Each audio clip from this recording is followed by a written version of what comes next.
course of last year, the United Nations Development Programme held a competition of cartoonists to demonstrate stereotypes in Ukraine. And one result is, I'm very happy to show, or unhappy to show I must say, is this picture, which shows a door in the shape of a man, and a woman trying to get in, and a small text on the side saying Rada. Very clearly there is a perception in Ukraine that it is very, very difficult for women to come into politics and into parliament. And I'm very happy that today we have an opportunity to discuss possible solutions in politics, how women can be encouraged, can select this for themselves, but also how men can be supportive to allow women to come into politics. Gender equality and women empowerment for new democracies like Ukraine are not only a matter of human values that can be reached someday. It is today that we have to take the action. Political parties are amongst the most important institutions for promoting and nurturing participation of women in politics. Globally, less than 20% of world's parliamentary seats are occupied by women.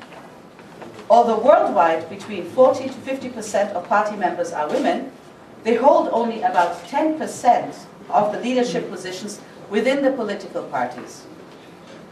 In Ukraine, as you all know, the situation is actually much worse. While women make up 54% of the population, they account for only 8% of the parliamentarians, well below the global average of 18%, and far below the target of the Millennium Development Goals, which Ukraine hopes to achieve by 2015. And the target that Ukraine had agreed for itself and committed to with the international community was that no less than 30 to 70% would be women would be in representatives' bodies and high-level executive authorities. Currently, you also know that there is not a single governor of any of the oblasts who's a woman. And only recently, one woman was appointed to government. And there were very few candidates in the last elections.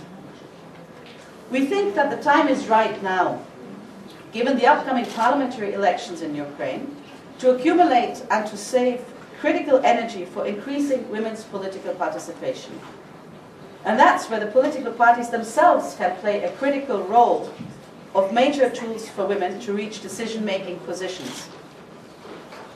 It is important for political forces in power and in opposition to join efforts. No party can do it alone. It is all parties together. To build on the values that should prevail over political contradictions and personal claims. We are very pleased to see Ukrainian parliamentarians today that have already demonstrated their commitment to address the issues of gender imbalance and promotion of gender equality by the formation of the Parliamentary Cross-Faction Group on Equal Opportunities Caucus. The United Nations has historically been deeply committed to promotion of women's empowerment. Being one of the first international organizations to raise the issue of gender parity in Ukraine back in the late 1990s, UNDP is constantly looking for new partnerships and instruments of communicating gender knowledge and women's empowerment to large audiences, and today's event serves one of these examples. The publication that is being launched today, Empowering Women for Stronger Political Parties, a good practices guide to promote women's political participation, which we are presenting together with the National Democratic Institute, is the extract of best global experience and hands-on practices which have been researched and tried in over 20 countries. It provides concise and targeted actions which political parties can take to support women's participation during different phases of the electoral cycle, including during the pre- and post-election phases. It can also give guidance to other development agencies which provide programming support to political parties regarding women's political participation. I truly believe that this publication will provide Ukrainian political leaders, party members and citizens with effective instruments of bringing women to the policy-making and legislative domains. I wish that the discussions today, the three panels that we have, are going to be insightful and maybe even come up with commitments of the various parties, political parties and speakers, to do something about it so that in future we have many more women parliamentarians in Ukraine. Thank you very much. Given the dire circumstances with regard to the representation of women in Ukraine that Ms. Rieger spoke about, it would have been better to enter this election with a parliamentary election law that included a gender mechanism in order to ensure that women in this country move forward. Ukraine's election legislation in the future should move Ukraine in the direction of a more balanced gender representation in political institutions. There are plenty of legislative models from around the world to create temporary measures in election law to compensate for past discrimination and remove barriers to women's entry into politics. However, that debate is over, and we have the law that we have. And now the responsibility is on political parties, the ones here today and beyond, to value the role of women as candidates, as activists within the party, and as voters in the next election. Unlike many of the other countries NDI works in, who have similar low representation of women in national politics, such as the Middle East or Africa, Ukraine has some advantages that these countries don't. Ukraine has women serving in the ranks of civil society and at lower office who are highly educated, professional, and have relevant work experience and community-based experience to share. Many women in Ukraine are more than qualified to serve as an MP. Yet, in a country over 45 million, 36 women serve in parliament today. 36 women. And our projections is that these numbers may be reduced in the next election. This is embarrassing for Ukraine, to be very clear.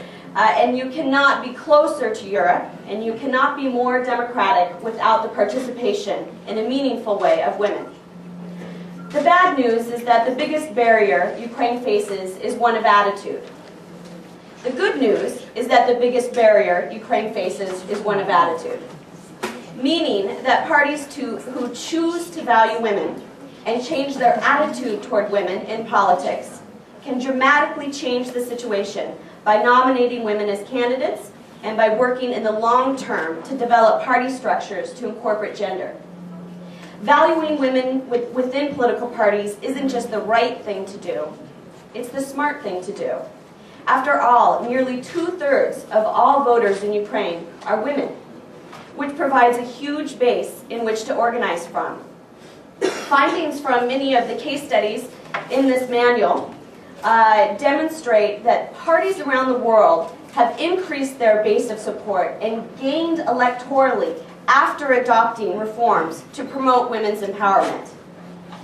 We are pleased to recognize the beginning steps that some parties are making today to realize these goals, such as Front of Change and UDAR, who have formalized their work with women through women's wings in the party, which from our close experience and collaboration with them is allowing them to target women as voters, study the opinion and perspective of women, mobilize activists within the party, incorporate their opinions into party platforms, and prepare them as candidates. So kudos to you. NDI would be happy to work with any democratic-oriented party that is interested in forming real and robust women's departments. We have lots of experience and case studies from around the world to share. And this manual provides the instructions and advice about how to make this work meaningful and not just window dressing for the parties that are truly committed and have the vision about what women mean to their election campaign and beyond.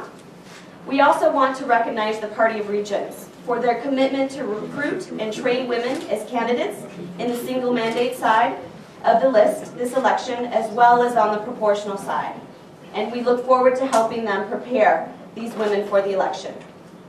Furthermore, the efforts of Mr. Tarasuk and Mr. Tomenko, who cannot be here with us today, and many others in Parliament have contributed greatly to the formation of the Equal Opportunities Caucus in the RADA, which we see as an indication of the growing recognition and importance of developing policies for this country that take gender into account. Last and not least, those of you in the audience who we hope will participate in the conversation today during the Q&A, we know you have great experience and wisdom to share in the discussion today and in the coming year. I want to end with a perspective from the United States. As you know, this is a presidential election year for us, where every vote will count, as we say. Candidates in the US and those in public office were really pushed into valuing the participation of women and youth and other historically less represented constituencies. This is part of our history, where we have learned the hard way when we have excluded important voices from the political debate. Today, each campaign fights hard to earn these votes. Just yesterday, a friend shared with me a letter from John F. Kennedy's presidential archives. During the primary in 1959, JFK received a letter from a campaign supporter in Michigan, a man, who asked if he would ever consider selecting a female running mate. This was his response. Women have served, and served well, in almost every kind of elected as well as appointed office, and I see no reason why the vice presidency should be an exception. The ability of women to handle different foreign and domestic problems has shattered the concept of political inferiority. I can testify from the mail I receive in my office and how many women are politically alert and able to analyze keenly all of the fundamental problems facing the Congress. I shared this for two reasons.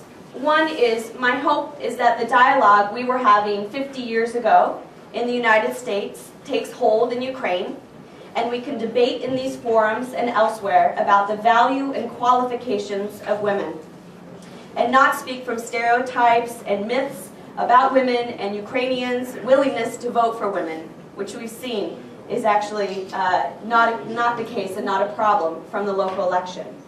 Secondly, it's not just the responsibility of party leaders to empower women. It is your responsibility and the responsibility of Ukraine's citizens to demand this. The smart parties will realize that their political future depends on being more responsive to the individual needs of its citizens. So thank you for joining us today. Let's begin our first panel.